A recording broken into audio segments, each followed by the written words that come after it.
vengo a demandar a mi cuñado acá por el asunto de la casa que me dejó mi suegra, se puede decir, ante notario, como un testamento. Es que es lo que yo creo que no les corresponde a ustedes, si ustedes están es para todos, pidiendo cosas para ustedes solos. Y yo digo que lo que corresponde es para todos mis hermanos. Vinimos acá para que nos guíen y ver qué es lo que se puede hacer, que es lo correcto. que va a ser una ¿Qué es mediación. lo correcto, justamente? Somos 5 hermanas. La menor tiene 2 hijos, pero hace 3 meses él falleció de una muerte no natural. ¿De qué manera falleció él? Suicidio. Suicidio. Él dice que ve a su papá. Puede estar almorzando, el rey estaba en el sillón y él dijo, mamá, mi papá te quiere abrazar. Le dijo, pero dile que él me abrace a mí. Y él se quedó callado y le dijo, ya mamá, mi papá ya te abraza.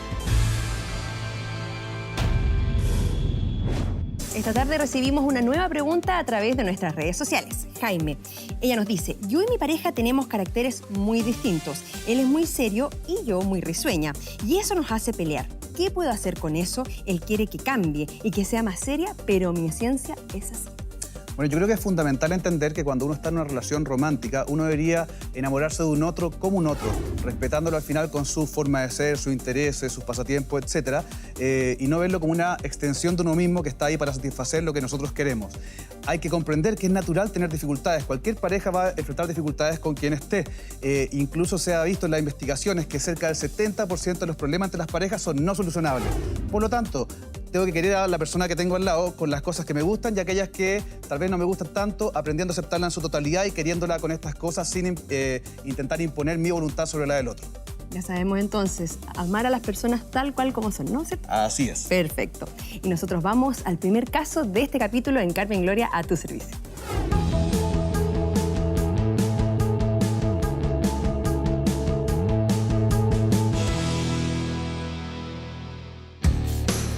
Patricia viene a probarle a su cuñado que ella fue la elegida por su suegra para heredar la casa. Muy buenas tardes, se abre la sesión. Doña Patricia, doña Viviana, don Miguel y doña Teresa. Bienvenidos los cuatro. Gracias.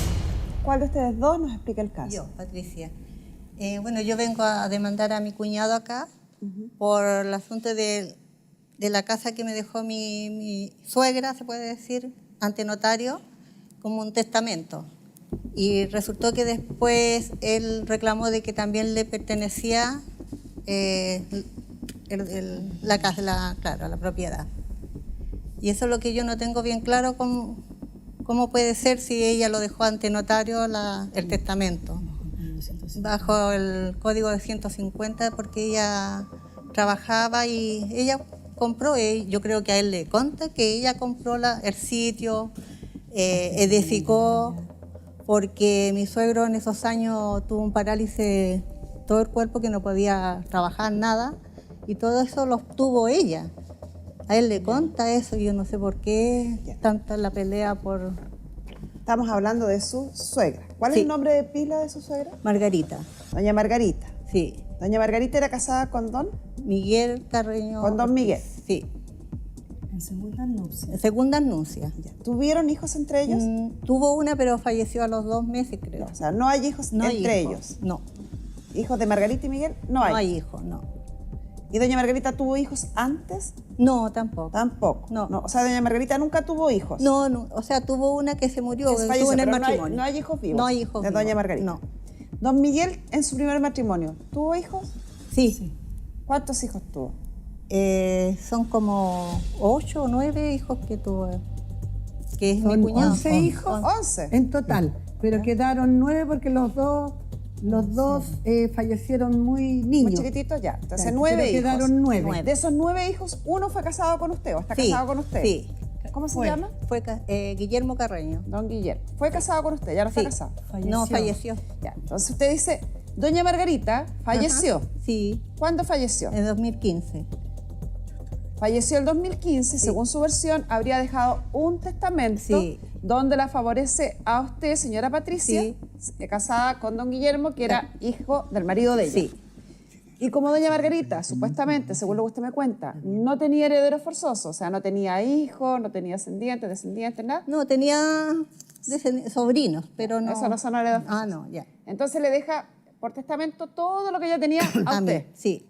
¿Y don Miguel? ¿Don Miguel falleció? ¿Está vivo? ¿Qué No, es de él? falleció en el 93. Ah, falleció antes. Sí, sí. Ya. ¿Cuándo falleció? Y usted dice que la casa que doña Margarita le deja por testamento a usted, Sí. la habría adquirido en virtud del artículo 150. 150, sí. Eso quiere decir que sería solo de ella y no sería de don Miguel.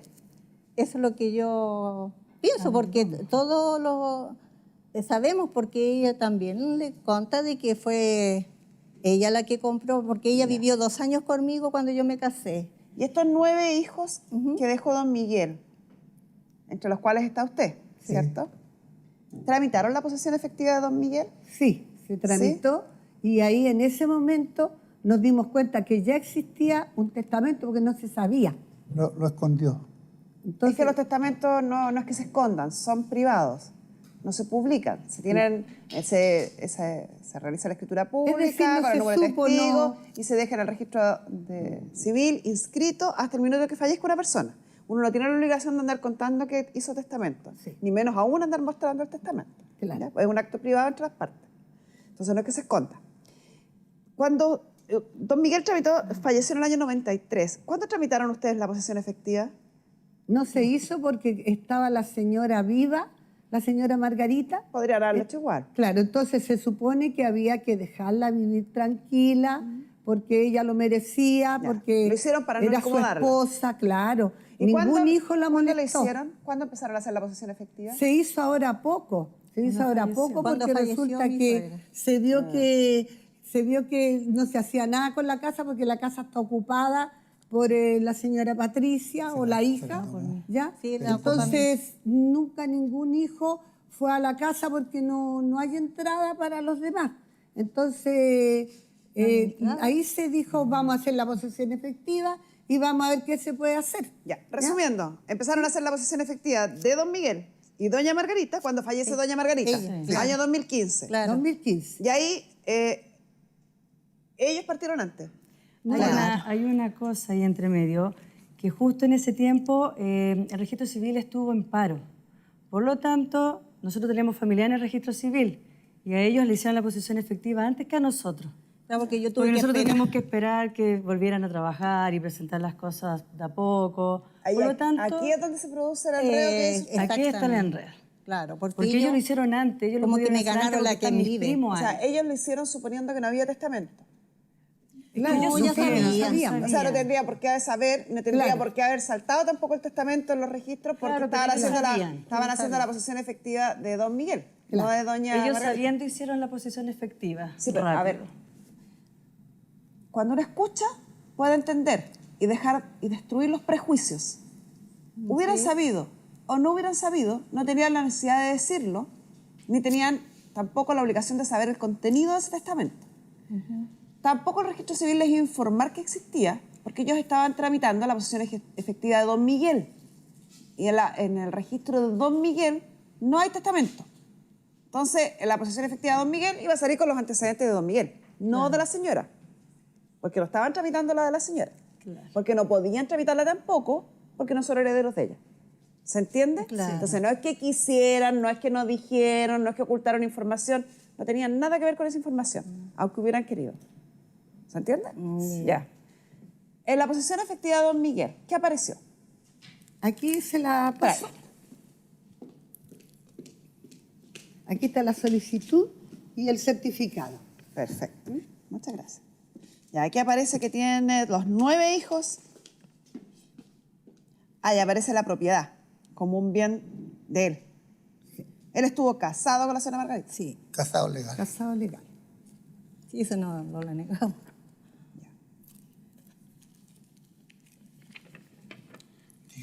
¿Alguien tiene la escritura de compraventa de esta propiedad Yo cuando la la tengo. compró la señora Margarita? Sí, yo la tengo. ¿Me la puede traer?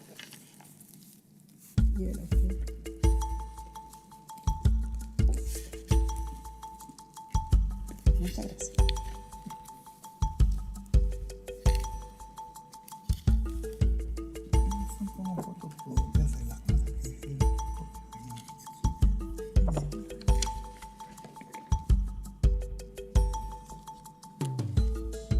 ¿Qué le pasó, don Miguel, que está ahí reclamando? ¿Qué está ahí murmurando? Que quiere aportar datos, Dígame, pero cuéntame. es que es usted la que tiene que preguntar lo que necesita. Pero él dice que quiere aportar datos, que me cuente los datos Sí. que quiere aportar. ¿Qué dato quiere aportar? No, yo lo que quería decirle que yo no puedo discutir, por eso nunca he ido a alegar ni a pelear nada, porque soy infartado del corazón, así que la señora trabaja en la Cruz Roja y ella anda conmigo por ese motivo. Ah, tiene enfermera particular ahí. Pero es amiga suya, ¿no? 53 años somos amigos. ¿Amigos, no? De la familia. De familia. Somos compadres. Somos compadres. Los hijos de nuestros son también amigos entre ellos, compadres entre ellos y nosotros igual. Una bonita historia de amistad. Sí, 53 años nuestra Yo también la conozco. ¿También la conoce? Y también nos conocemos muchos Sí, años. porque mi esposo también es que ellos eran vecinos de mi cuñado. Claro. Antes vivíamos Porque ahí juntos los al lado. conocíamos todos. Los conocíamos todos. Vivimos todos cerca. Nosotros conocíamos a don Guillermo, yo conocí a don Miguel también, estuve también en su velorio, cuando lo sepultaron. Y estos 2 años que han tenido esta discrepancia de cómo se aprecian el asunto de la herencia, ¿ha causado un distanciamiento entre todos ustedes o no? Es que nunca hemos discutido. Mucho. No hay Sí. discusión. Pero... No, discusión no hemos discutido, pero en noviembre falleció una hermana de él, mi cuñada, que yo la quería mucho, porque yo iba a veranear a su casa, pero él no fue capaz de avisarme de que había fallecido. Yo supe por Facebook que había fallecido mi cuñada ¿Por y lo Facebook? supe ahora poco. ¿Y por qué? Entonces, yo no ¿Por veo... qué hicieron eso? ¿Por qué no me avisaron? Es que Si ella él se sigue siendo pasa- mi cuñada. Se pasa haciendo demandas nomás, entonces como a mí no me ¿Demandas? gusta pelear, yo no, Primera vez no que hago participo una- nomás. Lo que sí que un hijo de ella, Guillermo pequeño, fue a la casa de... Llamó por teléfono. Llamó por teléfono y también lo increpó a él. Y eso no debe ser porque él Claro, es que el tío. le dijo de que cómo Sí, él era me amenazó. posible que reclamara la casa siendo de que ellos no fueron capaces de darle un vaso de agua a mi suegra. Porque Y mi tío en algún minuto también nos dijo a nosotros que esa casa le correspondía a mi mamá, porque ella se había hecho cargo de la abuelita, o sea, de la señora Margarita. antes que falleciera, Antes decía, que falleciera, mi tío nos dijo eso. porque mi suegra era evangélica, entonces dijo, ¿cómo va a dejarle la casa a la iglesia? Preferible que se la dejen a ustedes y que siempre andan para arriba y para abajo con ella en el médico. Eso me lo dijo la señora Selma, de que no la fuera a dejar a la iglesia, sino Es que que se la ustedes dejara a tampoco nosotros. daban cabida para que mi compadre fuera para allá porque no, Pero si que no sabe a estaban dónde buenas nos las relaciones. Pero si estamos ahí mismo. Es que las Es que relaciones no estaban es que la buenas. relación, ¿por qué no era, estaban él no buenas? podía ir a pasar Pero si nosotros malos cuando lo ratos. encontramos en los almacenes nos saludamos, señora Sí, Teresa. está bien. En la feria también se ven, se Sí, saludan, sí. entonces, sí, está ¿cómo bien. dice que no hay Pero es que relación? él no puede ir a pasar un mal rato, ir a molestarlas a ustedes. Incluso ahora tampoco, nunca que me iba a la extrañaba, casa. me Avisarnos que había fallecido la tía y además que en el funeral mi primo les preguntó por los teléfonos de nosotros y ellos todos dijeron que no lo tenían cuando Siendo que nuestros vivimos- primos eran súper Usted sabe amigos. que vivimos allá a la huerta. Pero seguramente También. los primos Sí, no andarían siguen con el siendo teléfono en el primos. momento. No, No, el él. Pato, muy amigo con mi hermano, siempre iban juntos a carrete, a Pero a también ellos visitas. tienen una distancia Pero ahora por ¿cómo? lo mismo. Pero porque ¿cómo no una se- vez van a ir más a que nada, avisar falta de que había respeto con su muerto- papá. Ellos se que había mantienen muerto al la margen. cuñada. Lo en ideal realidad. sería que la mamá, la señora Patti, fuera la única que no se metieran los hijos. Si eso es lo ideal. Tal como los hijos de mi Yo compadre no se han tampoco me he entrado en metido. esto. Pero es que Guillermo tomó parte y incluso... Claro, porque no podía se imaginarse que molestó. mi tío iba a hacer eso. No se lo imaginó. ya él Es se que es lo lo que yo dijo. creo que no les corresponde a ustedes. Si ustedes están para todos, ¿no? pidiendo cosas para, eso que para la idea ustedes es que acá solos. Y se yo digo aclare. que lo que corresponde es para todos mis hermanos, Claro. incluso el papá suyo. Sí. No como usted, porque quiere todo para usted.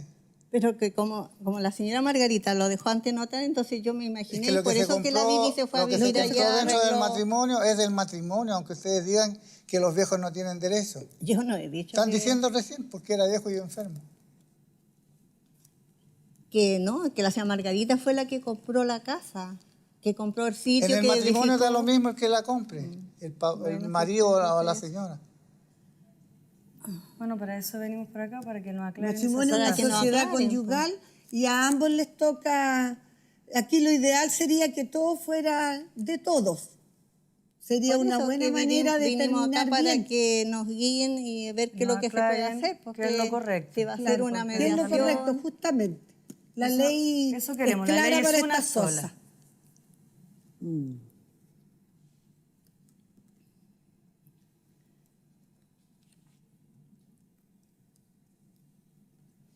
Ya. ¿El testamento lo tiene? Sí.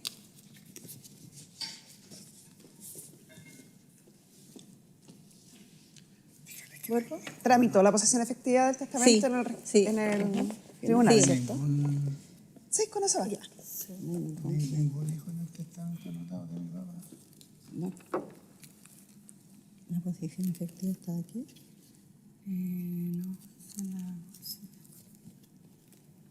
No, sí está aquí también. En el testamento ese no existe ningún hijo.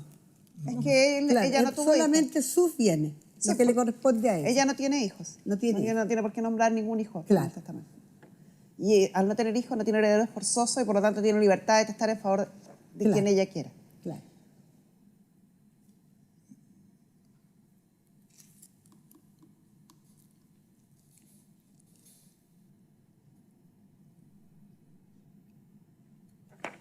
Ya. Hagamos un resumen para que nos entendamos bien, para que dejemos las cosas claras en qué están y por qué están complicadas y veamos finalmente cómo lo resolvemos. ¿Ya? Vamos a la pizarra entonces para que revisen.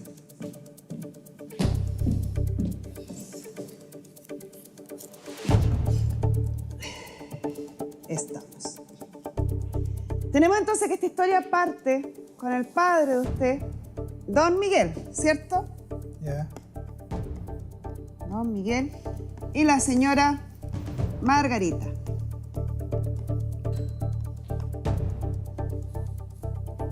Ella no tiene herederos. Ya, herederos. Y este caballero tiene 9 hijos de otro matrimonio. Ellos fueron casados en sociedad conyugal. ¿Cierto? Sí. Don Miguel falleció en el año 93. 93. Entonces él fallece en 1993. Y la señora Margarita 2015. fallece en el 2015. Como no tiene herederos, ella dejó testamento. Y en ese testamento, ella favoreció a su Patricia. sí, a la señora Patricia, que en el fondo usted no tiene ningún parentesco con ella. No. Usted dice, es mi suegra porque en realidad usted está casada con uno de los hijos de don Claro, Miguel. Pero claro. parentesco real Sí. acá no hay. No. A la señora Patricia entonces como única beneficiaria y como beneficiaria universal de todos los bienes que hubiera tenido la señora Margarita antes de su fallecimiento pasan por testamento a doña Patricia. El cuestionamiento es si la casa pasa o no pasa. Durante la sociedad conyugal que existía entre don Miguel y doña Margarita, efectivamente se compró una casa, que es la casa en disputa. Claro. Lo que dice los 9 hijos de don Miguel es que esta casa sería parte de la sociedad conyugal. Si la casa es parte de la sociedad conyugal, la mitad de la casa sería de don Miguel, que entonces a los hijos les correspondería el 50% de la casa como herencia de sus padres, a lo menos. Y que doña Margarita, como dueña del otro 50%, le habría dejado ese 50% a doña Patricia. Eso es lo que alegan los hijos, los 9 hijos de don Miguel. 50% para nosotros y 50% para Patricia. Eso es lo que alegan ellos, ¿cierto? Claro. Sí. Ya.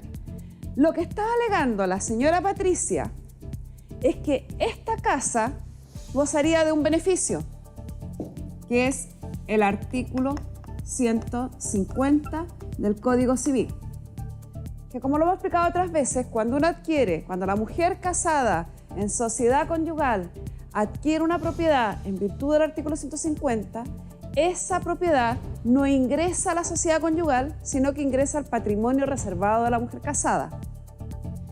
Y una vez terminada la sociedad conyugal, que una de las formas de terminar es por la muerte, ese bien permanece en el patrimonio de la mujer siempre y cuando ella renuncie a los gananciales que le corresponden de la sociedad conyugal. ¿Se entiende? Sí. ¿Se entiende? Ya. Entonces, doña Patricia dice, si es del artículo 150 la casa nunca fue parte de la sociedad conyugal, este 50%, por tanto, no existiría y el 100% estaría acá. Repasemos. El argumento de los hijos de don Miguel es que la casa es de la sociedad conyugal y por lo tanto el 50%, más o menos, es de los hijos y el otro sería de la señora Margarita y doña Margarita se lo habría heredado a doña Patricia. Un argumento. Lo que dice doña Patricia es que la casa no fue parte de la sociedad conyugal, sino que fue un bien propio de la mujer casada en sociedad conyugal, comprado bajo el artículo 150, y que por lo tanto no debiera aparecer en la posesión efectiva de don Miguel y debiera pasar directo a doña Patricia. ¿Cómo se sabe si la opción 1 o la opción 2 es la correcta? Ahí está el dilema. El certificado de matrimonio que diga que está casada con el artículo 150. No. ¿No? No. El artículo 150 debe hacerse mención expresa a él cada vez que uno adquiere un bien para ser beneficiaria de ello. Entonces, si yo como mujer casada en sociedad conyugal me compro una casa, debo decir que esa casa la estoy adquiriendo con el dinero que yo reuní o que yo reúno con mi trabajo que realizo separada de mi marido. Al decir eso, estoy haciendo mención expresa al artículo 150 y ese bien ingresa a mi patrimonio y no al patrimonio de la sociedad conyugal.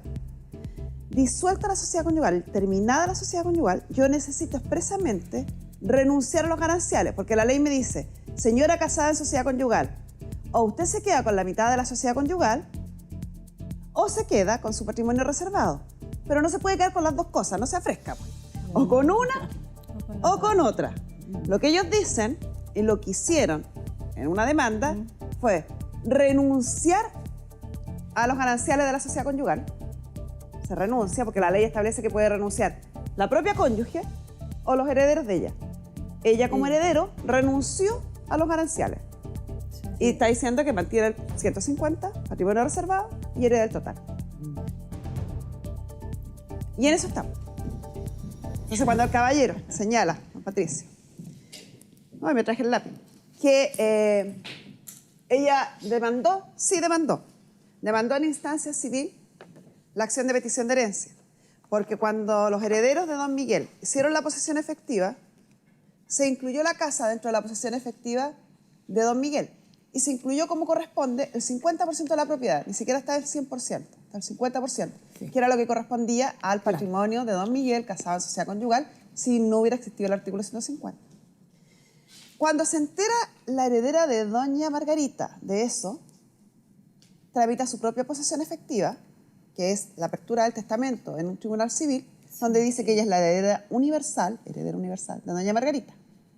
Y ahora lo que ella tiene que hacer es una acción de petición de herencia que efectivamente interpuso ante los tribunales civiles, solicitando que el tribunal tome conocimiento que la heredera universal de los bienes de doña Margarita es ella y que ese patrimonio de bienes está compuesto por esta propiedad y argumenta que esa propiedad habría sido adquirida por el artículo 150, renuncia expresamente, como la ley se lo permite, a los gananciales y por lo tanto pasaría a ser dueña de la casa completa. Esto es un proceso que está iniciándose y que el tribunal debe dilucidar si es así o no. Por eso pedí la escritura de compraventa de la propiedad. Y debo ser bien honesta. La escritura de compraventa de la propiedad, si bien está como comprador doña Margarita, o sea, se menciona que ella es casada, pero la que compra es ella, la que hace los trámites es ella, tampoco en ninguna parte se nombra en forma expresa que lo esté haciendo, que está adquiriendo en virtud del artículo 150. En ninguna parte de la escritura.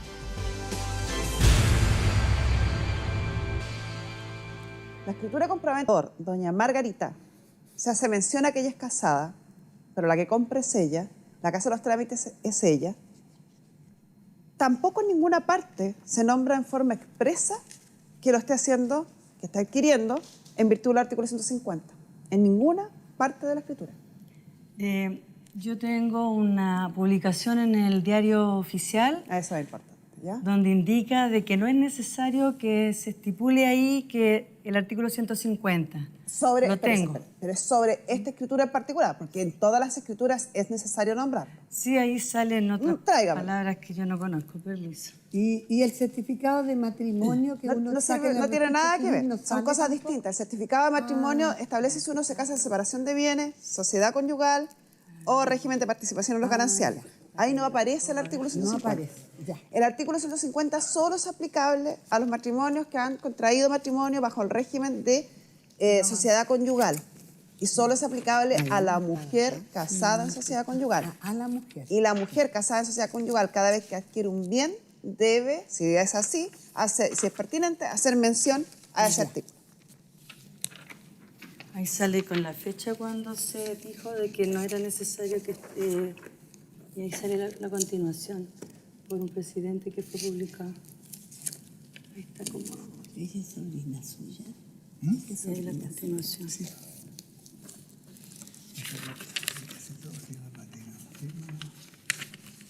Todos estos papeles los tenía la abuelita guardados ahí. Ya, no. Esto es genérico. Esto es genérico. ¿Sí le sirve al abogado? Sí. Sí, pero lo que quedamos en la misma que es lo que yo estaba diciendo. Y era para allá donde iba.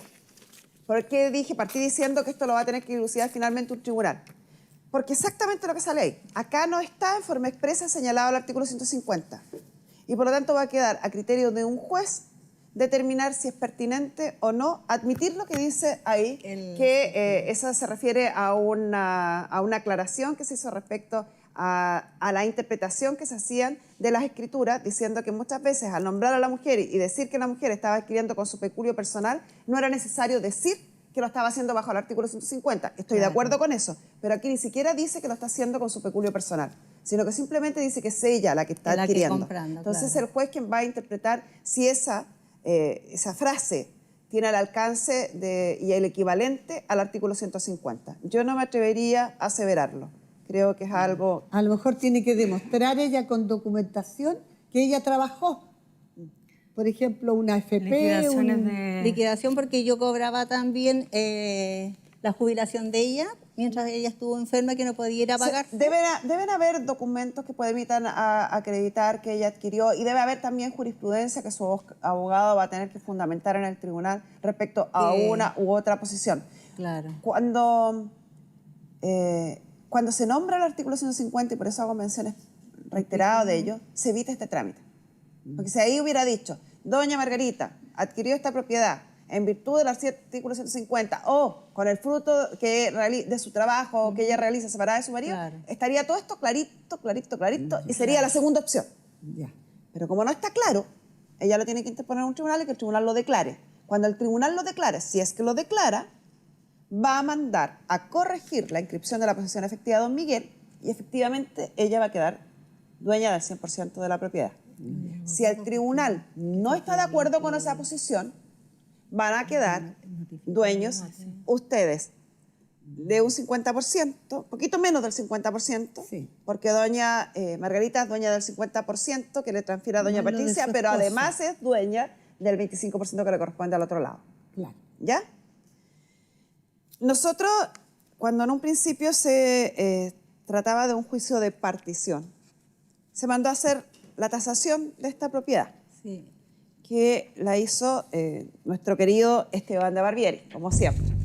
Veamos qué fue lo que él determinó para realizar esta tasación y de ahí les cuento los valores.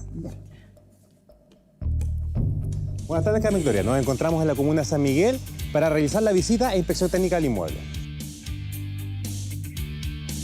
El inmueble en estudio corresponde a una casa de un nivel desarrollada en albañilería que se encuentra emplazada en un sector residencial de densidad mixta en la comuna de San Miguel. El terreno en el cual se encuentra emplazado el inmueble tiene características de ser regular, plano y tiene unas dimensiones aproximadas de 200 metros cuadrados. En nuestra visita técnica pudimos identificar que las terminaciones del inmueble han sido renovadas por sus habitantes. En el piso podemos encontrar cerámicos y maderas. En muros principalmente pintura, al igual que en cielo. La cubierta es de zinc y se pueden apreciar mejoras como terrazas y cobertizos dentro de otros. La distribución del inmueble está dada por un living comedor, una cocina, un baño y 2 dormitorios. Adicionalmente cuenta con 2 estacionamientos y una bodega ampliada. El acceso vial al inmueble está dado principalmente por la autopista 5 Sur, Avenida Departamental, Gran Avenida y Callejón Ovalle. En el entorno cercano al inmueble pudimos encontrar que este cuenta con locomoción colectiva, la cual pasa por Callejón Ovalle. Además, cuenta con colegios, supermercados y negocios a escala vecinal. Hemos concluido nuestra visita técnica al inmueble y contamos con toda la información necesaria para poder realizar nuestro informe de tasación. Esperamos que con esta información puedan tomar la mejor decisión para su caso. Buenas tardes y muchas gracias. Ya. La propiedad tiene una tasación, un valor ajustado de acuerdo a la tasación que se hizo de 77.852.203 pesos. Si son 77 millones cerrados y serían más o menos mitad y mitad, a la señora Margarita como cónyuge, como socia de esta sociedad conyugal, le corresponden 38 millones y medio. Y el resto de los 77 menos los 38.5, al resto de la... además de los 38.5 le corresponden como socia a la sociedad conyugal. Pero además, en la parte que le corresponde al marido, los 38.5 del otro socio, a ella le corresponde a lo menos el 25%. Es decir, 9,6 millones más. Entonces serían 38.5 más 9.6. Serían 48.100.000 más o menos que serían de la señora Margarita y por ende de doña Patricia. Y la diferencia entre los 77 y los 48, 29 millones, serían de los 9 hijos. Dividido por 9 hijos. Serían 3,2 millones para cada hijo. Sigue siendo doña Patricia mayoritaria. Eso en el caso que en esta acción judicial interpuesta el tribunal considerara que esto no es patrimonio reservado. ¿Se entiende? Sí. Lo cual es poco probable. Yo creo que es más probable que encuentre jurisprudencia que apoye la tesis que este sí es patrimonio reservado. La renuncia que yace a las gananciales en la demanda es efectiva, produce efectos y por lo tanto la casa sería solo de doña Margarita y doña Margarita dispuso de ella a través de testamento y ese testamento beneficia a doña Patricia. Claro. ¿Y eso, qué es lo que viene después? ¿Ella tiene que seguir un juicio? ¿O cómo va a ir eso? Hay que esperar que el juicio que tiene doña Patricia interpuesto ante el juzgado civil llegue a fin, llegue a término. Ya. En ese juicio se está alegando que este es un patrimonio reservado de doña Margarita, que no es un bien social. Ya. Si el tribunal concuerda con esa postura, que yo creo que es lo más probable, esta casa va a terminar siendo completamente de doña Patricia. Ya. ¿Se Ya, entiende? lo que me dijo el abogado, que había que notificar A todas las partes. A todas las partes. ¿Y eso cómo se puede hacer? Porque hay sobrino que está en Ecuador, hay sobrino... Es un problema que va a tener su abogado. Ya. La notificación es un elemento esencial para iniciar una demanda. Incluso la jurisprudencia dice que solo una vez notificado se inicia un juicio propiamente tal. Y es así. No con la presentación de la demanda, sino con la notificación. La traba de la litis, como la llaman los abogados. ¿Por qué? Porque todo el mundo tiene derecho a defenderse. Claro. Y ese derecho nace en el minuto en que a usted le informan que tiene un juicio. Usted está haciendo este juicio en contra de los herederos de don Miguel. Claro. Y por lo tanto debe por obligación notificarle a todos los herederos de don Miguel, los 9 hijos. La notificación se puede hacer personalmente, va al receptor judicial, solo el receptor judicial, no se le vaya a ocurrir a usted, y entrega la demanda y la resolución que cae sobre la demanda a cada uno de los demandados. Se puede hacer por cédula, manda y deja en la puerta o tira la demanda en el domicilio. Se puede hacer por aviso en un diario de circulación. Se puede hacer por exhorto, notificarle a un señor que está fuera de la jurisdicción del tribunal, ya sea fuera de la ciudad, o fuera del país, o fuera del continente, no fuera del planeta todavía, pero se puede notificar de varias formas. Eso es un asunto que tiene que resolver su abogado. Quiero que le quede claro a ustedes, hoy en día está en proceso, tienen que terminar, esperar que este juicio termine, la señora está en su derecho a hacer esta acción judicial, está actuando correctamente. Y ella es la encargada de avisar después. Ella tiene que notificarle, o podrían ustedes también notificarse ante el tribunal. O sea, podría, todo el grupo de hermanos, estos 9 hermanos, podrían contratar a un abogado en común que defienda los derechos de ellos, y podría este abogado notificarse en el tribunal y evitarse el proceso de la notificación.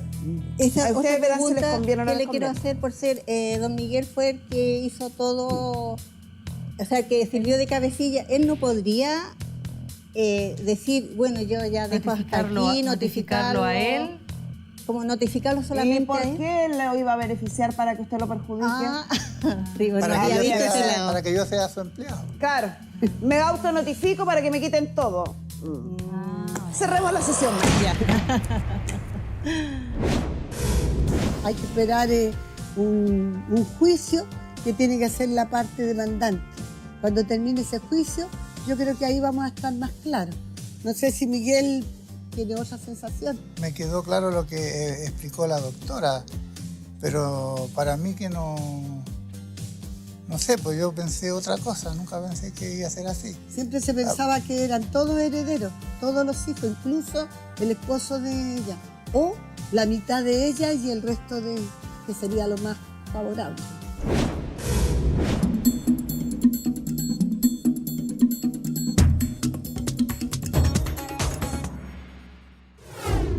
Las historias de nuestro programa son reales. Es por eso que nos esforzamos en entregarles soluciones concretas. El caso no termina al caer el martillo.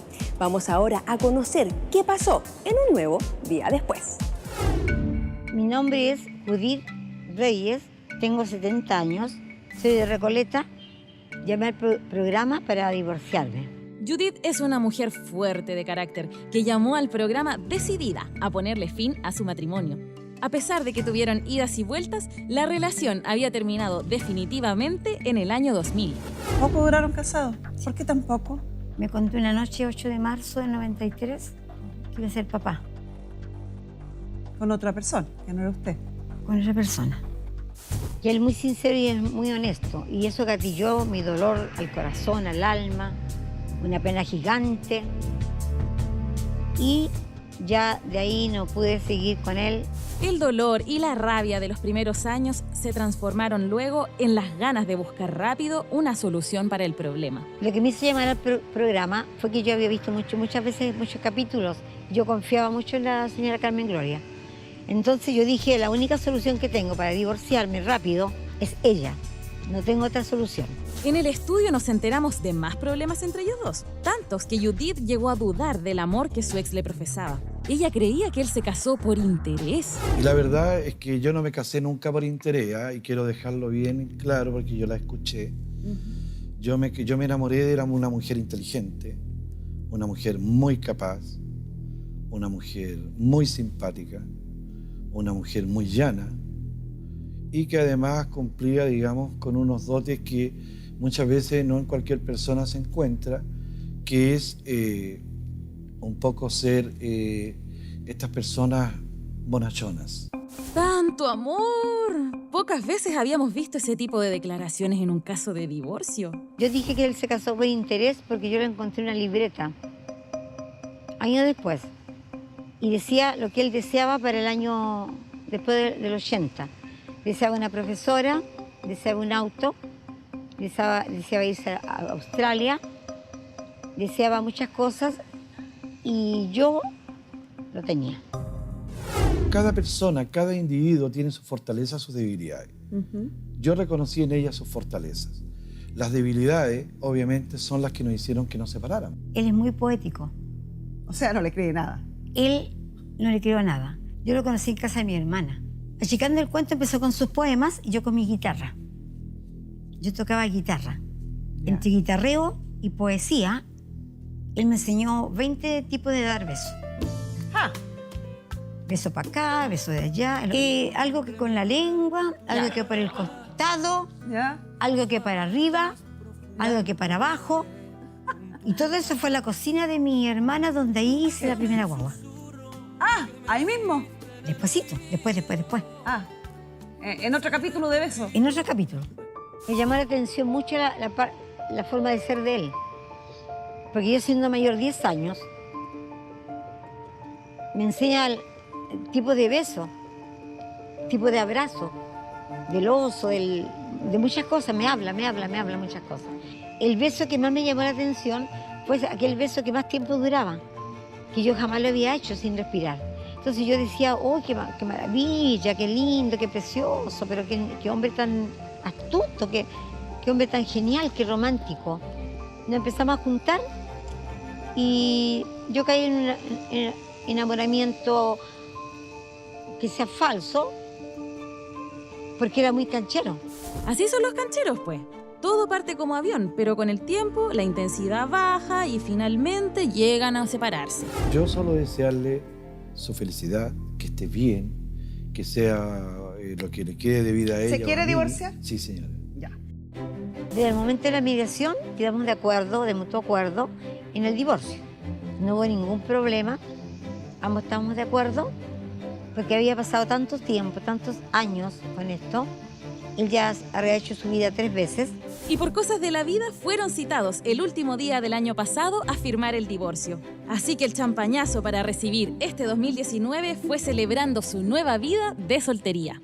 Yo le llamo a las personas que tengan problemas de arriendo, de matrimonio, de hijos, de violencia intrafamiliar, que confíen en el programa, que confíen y que la señora Carmen Gloria va a solucionar todo, porque tiene un equipo estupendo, fantástico, numeroso, muy activo, muy empático, muy solidario, muy alegre. Entonces uno con todos los problemas que se olvida de todo junto a ellos.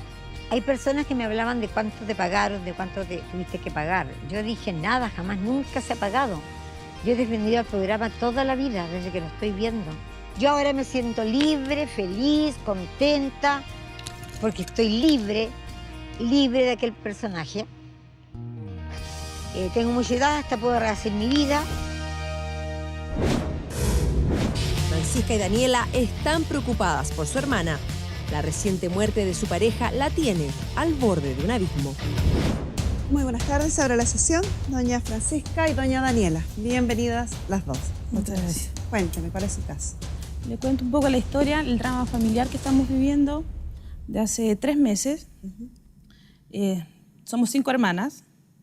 La menor tiene 2 hijos, la cual tiene un matrimonio de 10 años. No son casados, les digo matrimonio, pero hace 3 meses él falleció de una muerte no natural. Entonces estamos complicados porque ella no quiere recibir ayuda psicológica. ¿Y por qué no quiere? Porque siento que ella todavía no asume la muerte de su pareja. ¿En qué lo veo? No la vemos triste, fuma, pero una cajetilla de 20 y más, diría yo. No sale, está cabizbaja. Pero ¿no es un poquito normal que tenga pena si su pareja falleció? Sí, pero siento que no creen es... que esto es más allá de lo normal? Más allá de lo normal. Me refiero también al tema de que ella no, dice que no puede dormir, que ella siente a su marido, que no lo deja dormir. Y esto siempre lo ha dicho cuando estamos entre adultos conversando. Y ahora ha empezado a manifestarse el hijo mayor, que tiene 6 años. El mayor otro? Y el menor 3. Chiquitito. Él dice que ve a su papá, que lo ve, que le dice, puede estar almorzando, el rey estaba en el sillón y él dijo, mamá, mi papá te quiere abrazar. Está al lado tuyo. Está al lado tuyo. Y Paulina, para no decirle algo que no corresponde al hijo, decirle, no, eso no se dice, le dijo, pero dile que él me abrace a mí. Y él se quedó callado y le dijo, ya mamá, mi papá ya te abrazó. Así como otras cosas que han pasado, mamá, mi papá viene del trabajo, o mi papá se quiere acostar al lado tuyo. Entonces son situaciones ¿De qué manera falleció él? Suicidio. Suicidio. Sí. Tenía 29 años. 29 años. Oh. ¿Y los niños vieron esto o no? No. No. ¿Solo su hermana? Solo mi hermana. Nosotros tenemos hoy el honor, porque digo el honor porque es un gran facultativo, vamos a recibir en nuestro estudio al psicólogo clínico y psicoanalista Alex Tropperman. Mi querido, muchísimas gracias por venir a ayudar a resolver estas situaciones y a conversar estos temas que son a veces esquivados por la televisión y uno no le gusta mucho hablarlo, pero que le hace muy bien a las personas que estén pasando por una situación similar. Tú pudiste hablar con la hermana de las señoritas y los niños, incluso, creo, ¿cierto? Sí, yo no, con los niños no conversé. Ya. Digamos, los niños son muy chicos, creo que no era pertinente, pero con ella conversé. Y efectivamente, tal como tú dices, es difícil hablar de la muerte, porque la muerte es algo que es muy difícil de simbolizar. Nosotros no tenemos una experiencia de muerte, porque si la tuviéramos, ya no tendríamos la ocasión de contarla. Por lo tanto, nosotros conocemos a la muerte por los eufemismos que la rodean.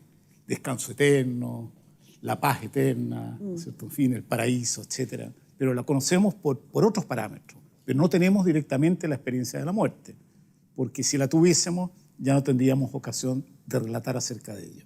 ¿Y será eso mismo, eso tan desconocido, lo que nos da temor, lo que nos da miedo? Claro, bueno, todo lo que es innombrable generalmente genera mucho temor. Y la muerte es un innombrable, porque lo que nosotros nombramos sobre la muerte es una experiencia no conocida. Entonces nombramos la muerte un poco por el perímetro de lo que ella representa. ¿Te fijas? Entonces, obviamente, que nos complica hablar de algo que no conocemos. Ese es el tema de la muerte. Y también porque no sabemos qué hacer con ella. Como no es nombrable, lo que ocurre en estos casos es que las personas que tienen una experiencia tan traumática de fallecimiento como ocurre con su hermana, lo que ocurre es que ellos viven solo el trauma del dolor y la angustia que la muerte trae, pero no tienen palabras para nombrarlo. Y por eso que ocurre siempre es que las personas que sufren una experiencia de este tipo dicen, no tengo palabras para referirme a ello, las palabras se me ahogan en llanto, desfallezco, me desmayo, desaparezco, me muero. Lo que ocurre es que ellos viven solo el trauma del dolor y la angustia que la muerte trae, pero no tienen palabras para nombrarlo.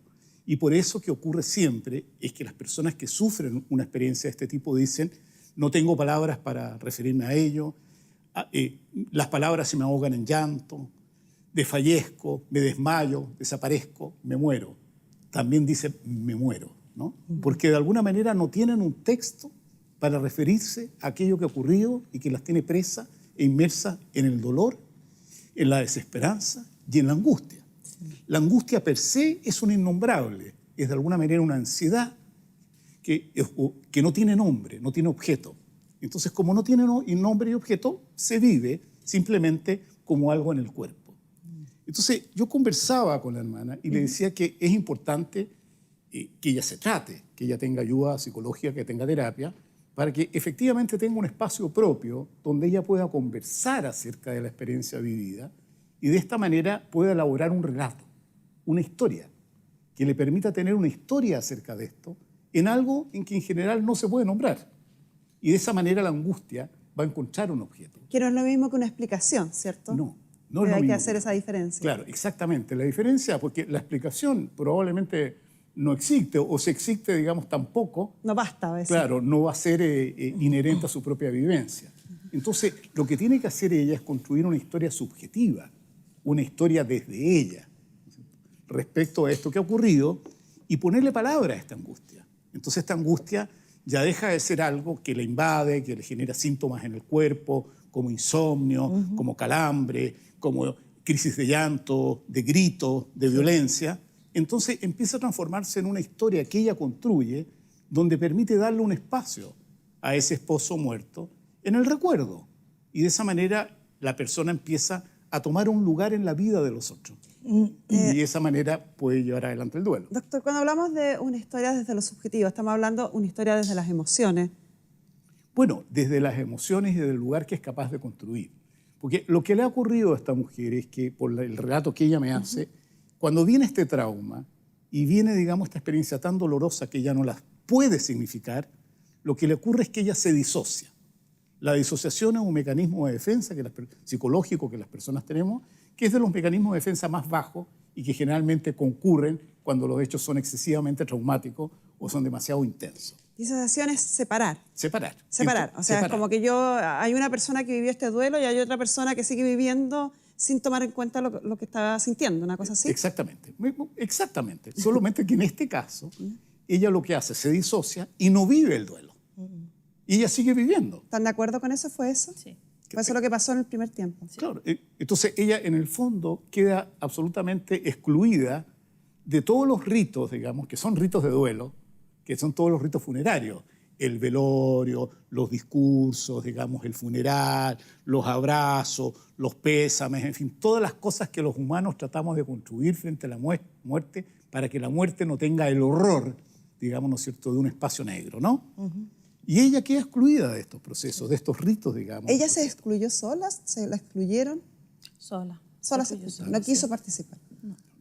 Ella se excluye porque efectivamente se disocia. Entonces ella dice, yo todo esto no lo viví como una irrealidad, como una cosa, una ajenidad a mi persona.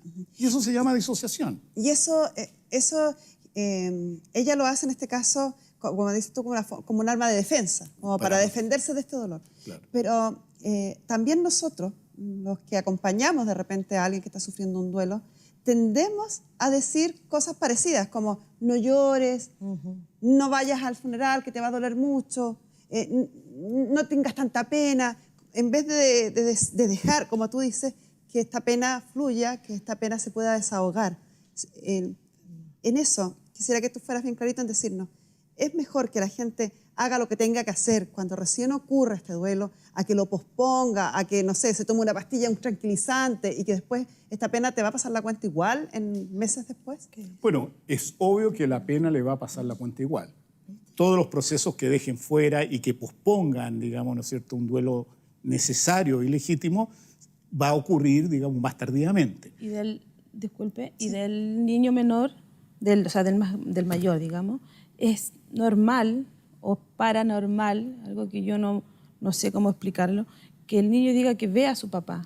No, mire, este es un tema un poco para cerrar lo otro, digamos, ¿no? Para cerrar lo otro, este duelo que no se produce porque se disocia, lo va a vivir con posterioridad.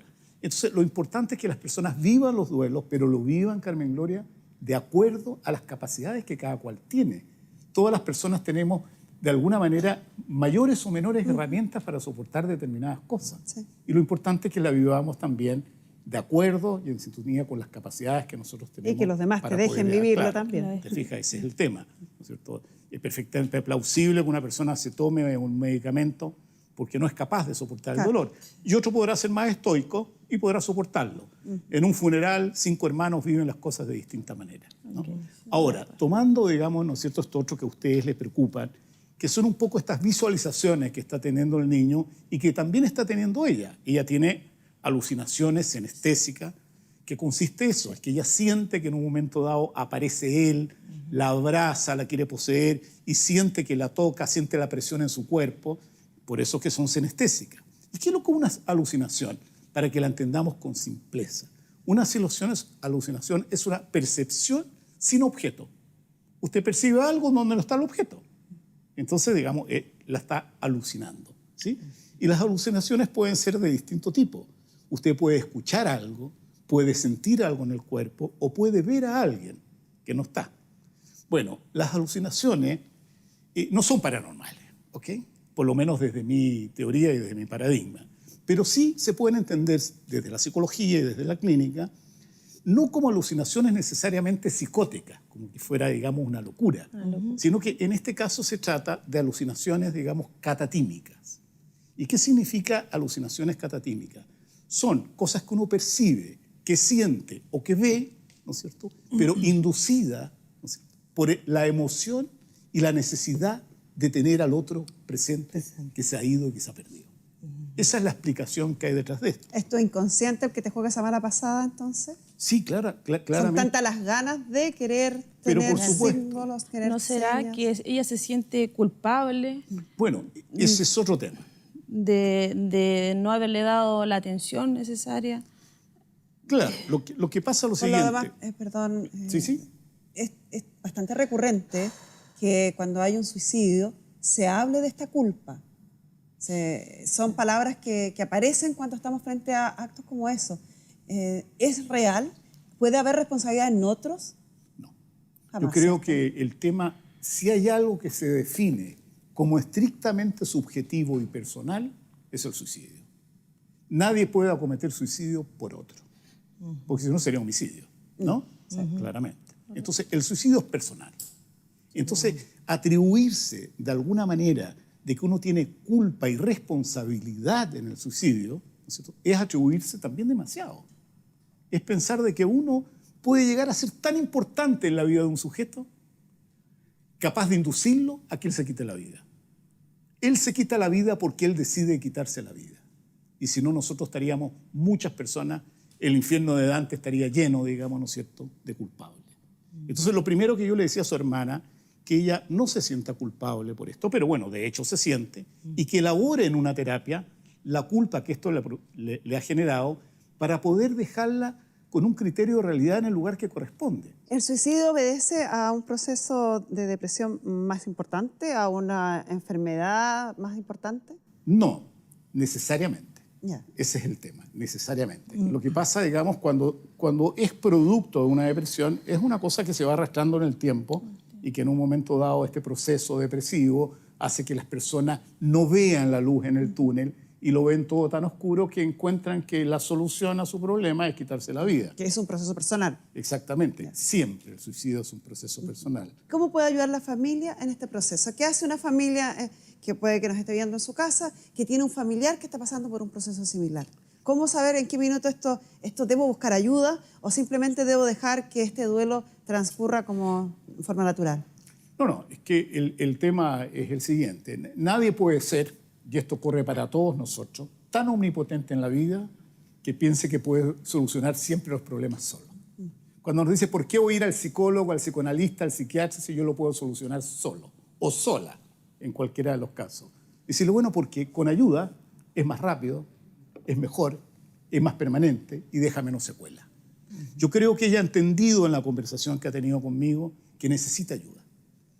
Que necesita ayuda. ¿Cuándo uno se da cuenta que necesita ayuda? Bueno, cuando dos hermanas están presentes acá, preocupadas por el estado de ella, que lo consideran, digamos, que no es un estado de duelo normal, que hay algo del orden que está incurriendo en algo más patológico, y al darse cuenta que la situación es un poco más bizarra, un poco más exagerada, un poco más paroxística, vienen para acá a pedir ayuda, ¿no? A pedir ayuda acá, a este programa, que tiene una connotación social de buscar ayudas para las personas. ¿Te podía hacer una Sí. consulta? ¿Será bueno o no es bueno que ella quiera vender la casa o que la venda? Porque ella, como anda con su cabeza no es muy buena, ella quiere vender la casa. Y está ahí, está como... Mire, No sé si será bueno o no será bueno. claro, yo voy a pecar acá, digamos, ¿no es cierto?, de psicoanalista, ¿no es cierto?, que me van a decir, digamos, mire, este señor siempre por el psicoanálisis, pero voy a dar un consejo que lo daba Freud. Sigmund Freud, el que de alguna manera es el primero en hablar del inconsciente del psicoanálisis, decía, mira, mientras usted esté viviendo un proceso de esta naturaleza, no haga nada que tenga trascendencia. ¿Sí es cierto? Nos queda Es claro. como eso, Martes Chesser, no te cases, no te embarques, bueno, en fin, es de ese orden. Ella no tiene que hacer nada hasta que ella esté en una situación donde ella pueda estar más tranquila para deliberar, pensar y discurrir, reflexionar acerca de las grandes decisiones que le pueden afectar a otros como también a sus hijos. Correcto. ¿Ah? Eso es lo Así que de sucedió. momento ella tendría que dejar detenida este tipo de acciones mientras no se trata. ¿Cuál es la ayuda que ustedes pueden tener? Porque esta señora vive en Talca. Entonces, si usted vive en Santiago, le buscamos ayuda al tiro, digamos, ¿no? pero usted vive en Talca. Sí. Entonces, como vive en Talca, tiene 3 caminos que yo le señalaba. Uno es que busque ayuda en algún centro de atención psicológica universitaria. Tenemos una ayuda, nuestra asistente social, Carolina Faúndez, habló con la Municipalidad de Talca y la Municipalidad de Talca nos dice que ya existe esa ayuda, que se puso a disposición de Paulina, su hermana, un tratamiento en el Centro de Salud Carlos Cruz y que simplemente están esperando que vaya, que lo use. Y es sumamente importante que vaya, que lo use. O sea, lo que estamos escuchando aquí es fundamental, que vaya a ese tratamiento. Y en eso yo creo que la familia puede hacer este acompañamiento, esta motivación para que ella concurra, ¿no? No, por supuesto. Yo creo que de la conversación que ella ha tenido conmigo previo al programa, creo que ella tiene claro que Lo vamos a va a lograr. asistir. Hay que corroborarlo con ella, a ver si el entusiasmo le dura, pero aparentemente ella sí estaba dispuesta a concurrir. Y hay que entender esto, y esto hay que decirlo acá también, porque yo creo que con justicia hay que decirlo. Los sistemas de salud en Chile son buenos sistemas. No seremos millonarios, pero tenemos un buen sistema.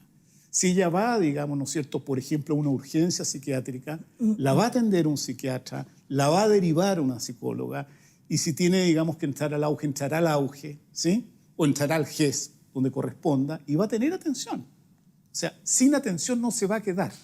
Profesionales hay para atenderla. Si usted va a un hospital psiquiátrico, siempre la van a atender en un hospital psiquiátrico y le van a dar un turno para que ella pueda atenderse con la frecuencia que necesita, que la frecuencia que ella necesita, al menos mínimamente, es una vez por semana, una sesión con un psicólogo que le haga psicoterapia. Están claritas, sienten que se ha abierto un poquito las interrogantes que ustedes tenían, que hayan encontrado respuestas, ¿hay algo que aún sobre lo que tengan dudas?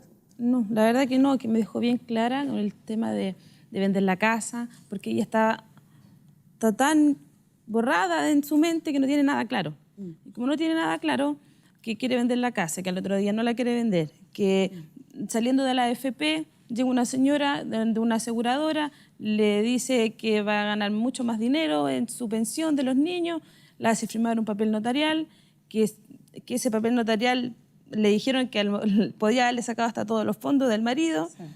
Sí.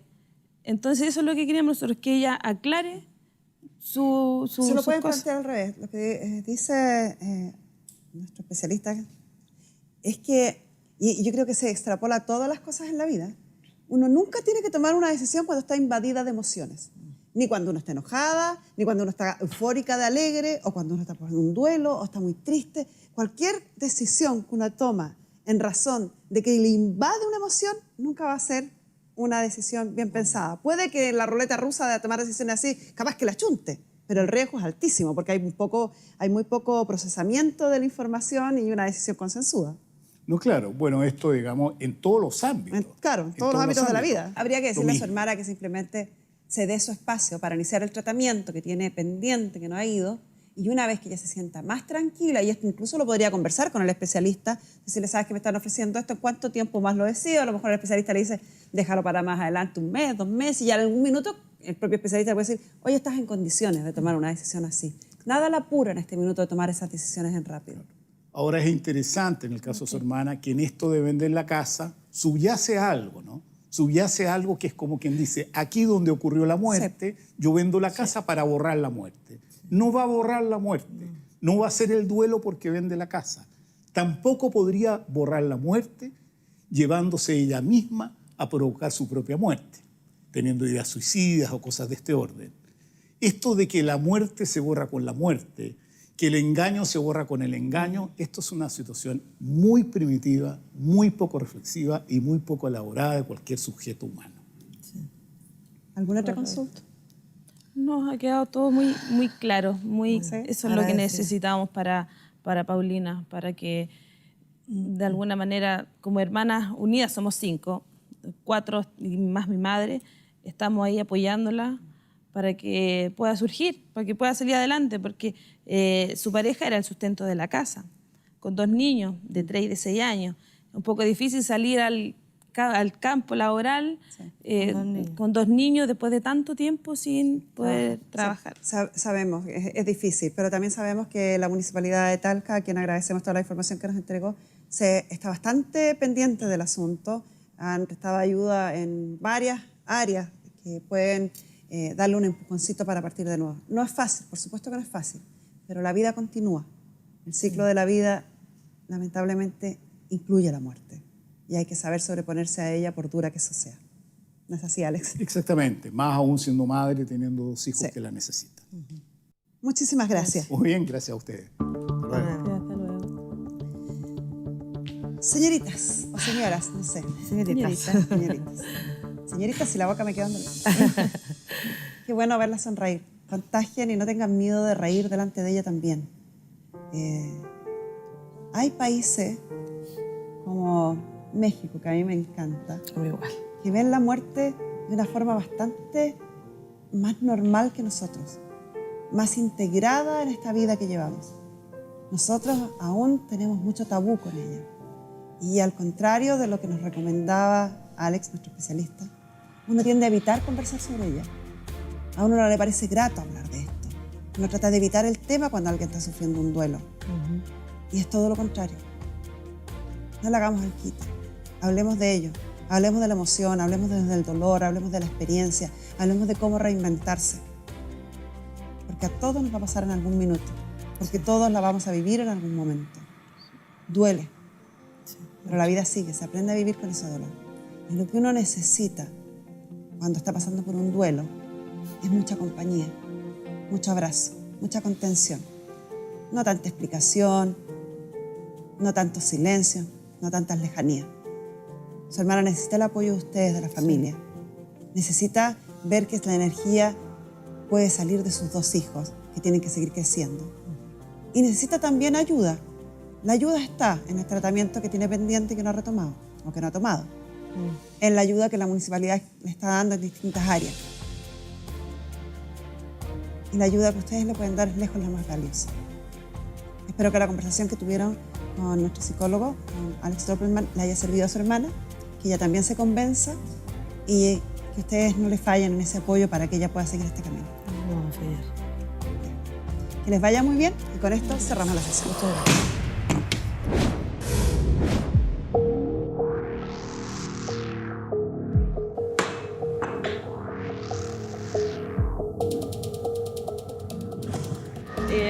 Recomendable. Hemos conversado con muchas personas, pero nadie nos dejó más claro que es el profesional. Acá nos dijeron todo como tenía que ser. Era lo que nosotros necesitábamos y mi hermana necesitaba.